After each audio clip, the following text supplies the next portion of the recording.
Welcome to this explainer. Look, if you're gearing up to be an English teacher, you already know you need a rock-solid grasp of things like grammar, vocabulary, and, lesson planning. But today, we're going to add a completely new, super powerful diagnostic tool to your teaching toolkit. We are diving straight into Chapter 1, the core concepts of sociolinguistics. And trust me, this isn't just dry theory. This is about really understanding the living, breathing reality of how your future students actually communicate. But hey, before we really jump in, let me throw a slightly provocative question your way. We spend literally years learning and teaching what we call standard English, right? But is that standard version actually objectively better than other forms of English? I mean, is it somehow more logical, more linguistically pure, or is there something else entirely going on? Is it just, more powerful? Keep that question in the back of your mind, because it is absolutely going to reshape how you view your entire job as an educator. All right, here is our roadmap for today's explainer. We're going to cover the new language lens, build out our essential sociolinguistic toolkit, tackle the standard English myth, look at Paloo as a living laboratory, and wrap it all up with teaching with local values. Let's kick things off with Section 1, the new language lens and shifting our perspectives. So we're talking about a massive shift in perspective here. Traditional grammar study, which you're probably very familiar with, asks a really straightforward question. What is correct? It's all about the rules. But sociolinguistics, it asks a totally different set of questions. It asks, what is actually said, by whom, and what does that tell us? Now, what's really cool is that this approach isn't telling you to just toss grammar out the window. Both approaches are completely legitimate. But a sociolinguistically informed teacher knows that actually observing how students speak should inform how we teach the rules, rather than just, blindly covering their natural speech in red ink. And that brings us to the foundational seed of this entire field. The renowned linguist Janet Holmes framed the central sociolinguistic question just beautifully. She asked, who speaks what language, to whom, when, and why? I mean, it sounds deceptively simple, doesn't it? But the absolute crucial point here is that the answer to this question is never random. Language variation falls into predictable patterns along social lines, things like class, gender, age, and setting. We don't just speak, we're literally performing our social identities through our words. Moving right along to Section 2, let's build out that essential sociolinguistic toolkit. Okay, our first tool is variety. A variety is basically any distinguishable form of a language that's used systematically by a group. So this could be a dialect, a register, or a specific style. Just think about the difference between the very formal, standard Indonesian you'd hear on a national news broadcast versus that super casual, colloquial Jakarta Indonesian you hear in a YouTube vlog. Those are two completely distinct varieties of the exact same overarching language. Next up on the list, we have style. Style is all about how we slide up and down a continuum of formality depending on our context. And you know what? You already do this totally naturally. Just think about how you speak to your lecturer when you're asking for an extension on a big assignment. Now compare that to how you speak to your best friend when you're complaining about that exact same assignment, venting and going, "Ugh, this essay is literally impossible." Your grammar, your vocabulary, your whole tone shifts. That is style in action. Then we have the linguistic repertoire. I absolutely love this concept. Think of it kind of like a massive internal library right inside your brain. It's the full, entire range of languages, dialects, and styles that you command and can select from at any given moment. You aren't just a speaker of one thing. You've got this deeply dynamic repertoire that you deploy based on exactly what a situation requires. So what actually dictates which book you pull from that internal library? Well, that is determined by our fourth tool, the domain. A domain is just a typical social situation that triggers us to make characteristic language choices. Really common domains include your home, your school, the local market, or even a religious setting.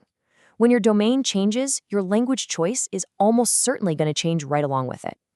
And when you take all these tools and put them together into a single framework, you can perfectly map out the complex linguistic ecosystem of literally any student you will ever teach. You can see their varieties, how they shift styles, the impressive depth of their repertoire, and the specific domains they navigate every single day. Honestly, once you start seeing language this way, it is really hard to go back to just seeing black and white correct and incorrect.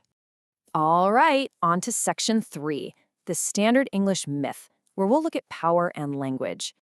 Remember that question I asked you at the very beginning about standard English? Well, linguist Richard Hudson gives us a really crucial theoretical clarification here. He points out that standard languages are socially and politically constructed. They are not, I repeat, not, inherently, scientifically, or logically superior to other dialects. Sociolinguistics isn't just about adding some social facts on top of grammar rules. Social factors literally decide what gets to be called a standard language in the very first place. To really hammer this idea home, there's actually a famous, kind of funny joke among linguists. It goes, a language is a dialect with an army and a navy. But it actually captures a pretty profound truth. The difference between a globally recognized language and a marginalized dialect is rarely about the actual linguistic distance between them. It's almost always about political and social power. Whoever holds the power gets to call their specific variety the standard. So why does all this matter for you? Well, for English language teaching, it's an absolute game changer. Your job is obviously to teach these standard target forms of English so your students can succeed academically and professionally. But, and this is the absolute key takeaway here, you have to do so without accidentally teaching linguistic prejudice at the same time. A student's regional accent or local dialect, it isn't broken English. It's just a different, fully functioning variety. So teach the standard, for sure, but respect the repertoire. Let's bring this right down to the local context with Section 4, Paloo as a living laboratory. You really don't have to look far to see these concepts playing out in real time. Let's just step right outside the classroom into Central Sulawesi. If we map this onto a typical Paloo student's daily life, what exactly do we see? Picture this. Step 1. It's morning at home. The domain is familial, and the language they pull from their repertoire is likely Kaili, or maybe another regional language. Fast forward to Step 2. It's the afternoon on campus, a bustling, more formal public domain, and their language effortlessly shifts to Indonesian. Finally, Step 3.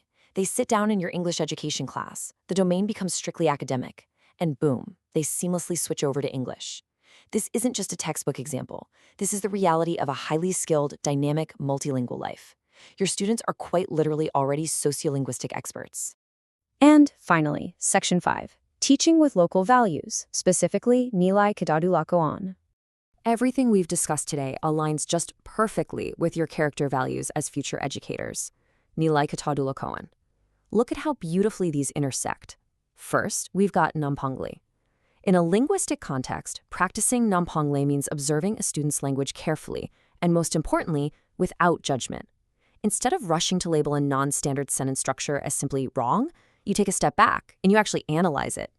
And then we have manjali kundida. A teacher who is equipped with this sociolinguistic knowledge is perfectly positioned to validate a student's home repertoire. By not penalizing their natural way of speaking, you are actively protecting the harmony of your classroom and building some incredible trust. As we wrap up this explainer, I want to leave you with one final, pretty major thought. When you finally step into that classroom and your future student opens their mouth to speak, are you just going to hear their grammar? Will you just be listening for their mistakes? Or, now that you're equipped with this new sociolinguistic lens, will you hear their domains, their incredible repertoire, their whole identity? Will you hear their whole world? Because understanding sociolinguistics isn't just about memorizing some theories. It's about becoming a deeply observant, profoundly empathetic teacher. Thank you so much for joining me on this explainer, and I really hope this transforms the way you listen to the language happening all around you.